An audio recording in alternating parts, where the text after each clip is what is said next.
Hi, so for today's video, I've been called to do tarot reading. So, I will try yung mga nakikita natin dito sa TikTok na this is the reading for, ganyan. I will try. Tingnan lang natin, baka may mag-resonate sa inyo, guys. So, simulan natin sa zodiac sign ng Aries. Zodiac sign for Aries. So, ang gamit.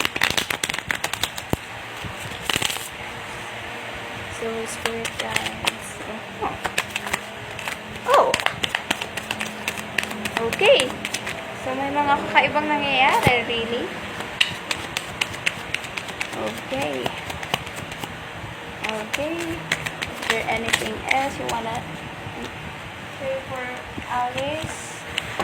For all the Aries ladies, for the Aries signs.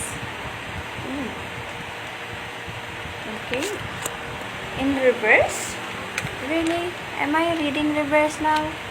Not yet. So, another card. One more card for the Aries. Okay. Okay. Dalawa yung lumabas. Woo! Woo! Okay. Really?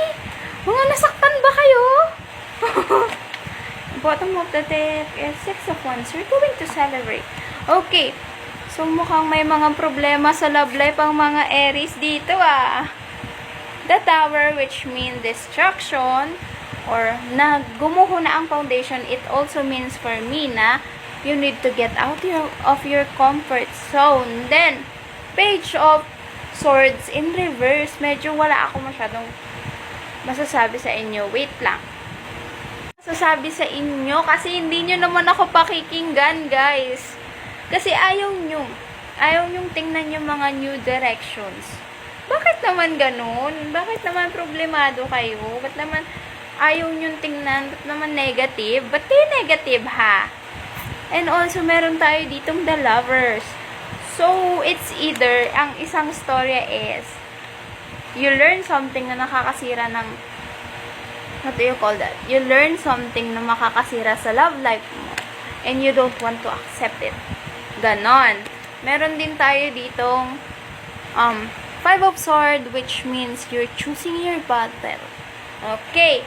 So, if you choose your battle correctly, ang bottom of the deck natin ay, okay, oh my god, sorry, lumipad. Six of Wands, which means celebration.